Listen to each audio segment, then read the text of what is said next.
दोस्तों आज का जो हमारा टॉपिक है वह है universal gravitational constant capital G के बारे में। तो कैपिटल जी की वैल्यू क्या होती है, उसका यूनिट क्या होता है और साथ ही में उसका स्टेटमेंट क्या होता है उसके बारे में जानेंगे। चलिए समझते हैं। Universal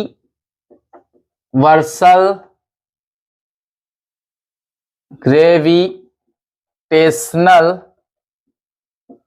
constant capital G.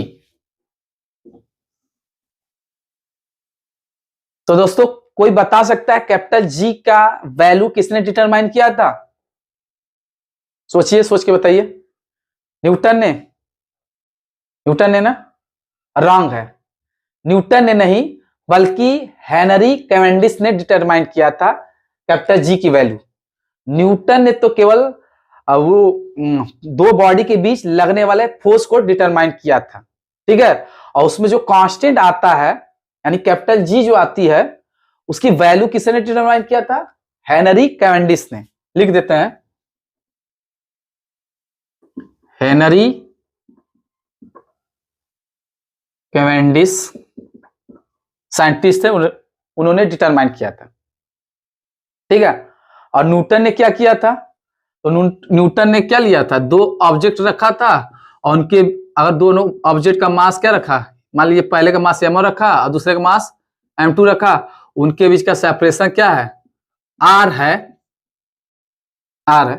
अच्छा, हम बताए थे जो सेपरेशन लेते हैं वो सेंटर टू सेंटर लेते हैं, ठीक है। सेंटर टू सेंटर क्यों लेते हैं? क्योंकि जो ग्रेविटेशनल फोर्स है एक सेंट्रल फोर्स है, ठीक है, जिसको हमने बोला था कि जो डिस्टेंस आप लेंगे वो लाइन ऑफ इंपैक्ट कहलाएगा, ठीक है। और लाइन ऑफ इंपैक्ट क्या होता है? सेंटर टू सेंटर होता है, ठीक है। चलिए, तो जो अट्रैक्टिव फोर्स होगा दोनों ऑब्जेक्ट के बीच में उसकी वैल्यू को डिटरमाइन किया था किसने? न्यूटन ने। और उन्होंने बताया था कि जो वैल्यू होगा यानी जो फोर्स होगा वो डायरेक्टली प्रोपोर्शनल हो जाएगा किसके? Product of mass of body यानी m1 m2, क्लियर है, and inversely proportional to square between object, clear है। मैं लिख दिया स्टेटमेंट। और हमने बोला था कि जब प्रोपोर्शनल आते हैं तो क्या आता है? कांस्टेंट आता है, ये फिक्स है, हमेशा आएगा, कोई भी प्रोपोर्शनल रिमूव करेंगे तो इस प्रोपोर्शनल जो प्रोपोर्शनैलिटी कांस्टेंट है उसको और रिप्रेजेंट करते हैं, किससे रिप्रेजेंट करते हैं? कैपिटल जी से, ठीक है। यहां रख दिया m1 m2 by R square. और कैपिटल जी को निकाल लेंगे तो वैल्यू क्या हो जाएगा? जी, इसको सीधा सेंड कर देंगे तो एफ क्या हो जाएगा? आर स्क्वायर, और ये नीचे चला जाएगा m1 m2, क्लियर क्लियर है। तो अब समझ लेते हैं कैपिटल जी का स्टेटमेंट और उसकी यूनिट क्या होगी। तो स्टेटमेंट देखते हैं।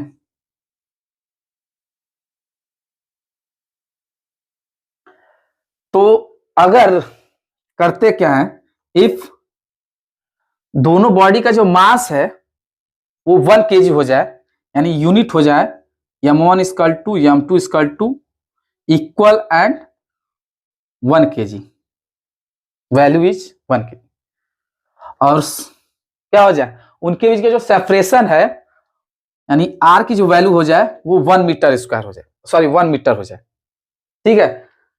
तब क्या होगा मैन? जो कैपिटल जी की वैल्यू होगी वो किसके इक्वल हो जाएगा? फोर्स के इक्वल हो जाएगा, सही बात है। ये वैल्यू 1 रख देंगे, इन दोनों का वैल्यू 1 रख देंगे तो क्या बचेगा? एफ बचेगा, और जी की वैल्यू क्या हो जाएगा? एफ के इक्वल हो जाएगा। यानी यहां से बोल सकते हैं कि क्या जी जो है, पहले तो बोल सकते हैं कि जी जो है प्रोपोर्शनैलिटी कांस्टेंट है और जिसकी वैल्यू क्या होती है? फोर्स के इक्वल होता है यदि क्या? If mass of body is equal and equal to 1 kg and distance between object is 1 metre, clear है। इस तरह डिफाइन कर सकते हैं। हम बोल सकते हैं, लिखना होगा तो लिख लीजिए, क्या बोल होगा?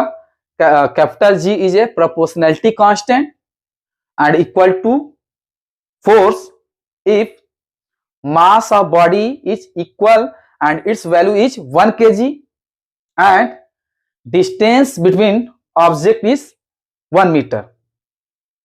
क्लियर है? चलिए अब इसकी कैपिटल जी की यूनिट क्या होगी ये देख लेते हैं। तो यूनिट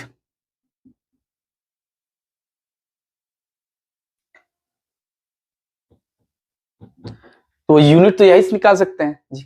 फोर्स की यूनिट क्या होती है बताइए? न्यूटन होता है।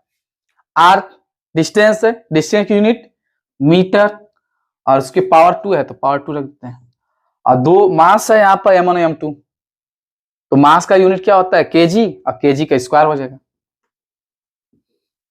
ठीक है, अब इसको हम सेंड करेंगे ऊपर तो क्या है? एन एम स्क्वायर केजी की पावर -2 हो जाएगा। ठीक है, अगर आपसे पूछा जाए कि कैपिटल जी की वैल्यू क्या होगी तो किसी ने बताया था? हेनरी। और कितना वैल्यू बताया था देख लीजिए।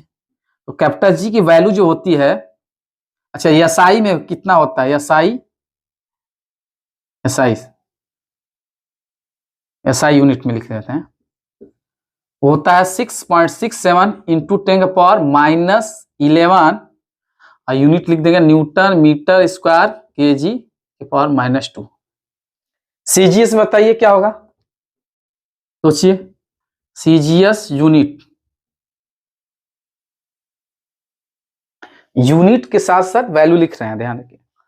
तो क्या होगी?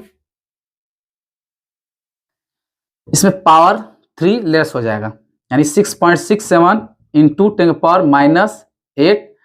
और फोर्स की जो यूनिट होती है सीजीएस में क्या होती है? सोचिए, जिसको आता है वो कमेंट बॉक्स में लिख सकता है अभी जस्ट। चलिए हम बताते हैं क्या होता है। फोर्स की यूनिट क्या होती है? टाइम, चुड़ैल वाला डाइन। ठीक है, सीजीएस में डाइन होता है और लेंथ का सीजीएस यूनिट क्या होती है? सेंटीमीटर, यहां लिख देते हैं सेंटीमीटर। पावर 2 है, पावर 2 लगाना पड़ेगा। अब मास का सीजीएस यूनिट ग्राम होता है, लिख दीजिए ग्राम पावर -2। चलिए ये हो जाएगा। अब आपसे पूछा जाए कैपिटल जी जो है एक वेक्टर क्वांटिटी की स्केलर क्वांटिटी है। सोचिए, वेक्टर क्वांटिटी है ना, जैसे फोर्स एक वेक्टर क्वांटिटी है। गलत है, याद रखिएगा। कैपिटल जी एक क्या है? स्केलर क्वांटिटी है। क्यों स्केलर क्वांटिटी है? क्योंकि एक कांस्टेंट वैल्यू है, एक नंबर को रिप्रेजेंट करता है। और नंबर जो होता है एक स्केलर क्वांटिटी है। कहीं पर भी देख लीजिए, अगर नंबर है, चाहे रियल नंबर, अगर बोल दें रियल नंबर है, और रियल नंबर सब हर टाइप के नंबर आ जाते हैं, खाली इमेजिनरी नंबर को छोड़ करके, तो जितने भी नंबर होते हैं वो क्या होते हैं? एक स्केलर क्वांटिटी होते हैं। नोट कर लीजिएगा। तो ये एक नंबर है, इसकी वैल्यू इतना होती है, तो ये क्या हो जाएगा? एक स्केलर क्वांटिटी है, स्केलर क्वांटिटी। तो सोचने की जरूरत नहीं है, दिमाग में बैठा लीजिए, कोई भी नंबर है तो स्केलर होगा। ठीक, अब ये नहीं कैपिटल जी के बारे में मत बोल दीजिए, सॉरी स्मॉल जी को मत बोल दीजिएगा स्केलर क्वांटिटी, वो एक एक्सेलेरेशन है। आगे चलकर हम बताएंगे आपको। चलिए हाँ, नोट कर लीजिए। चलिए आज के बस इतना ही। Have a nice day, meet you next class, all the best.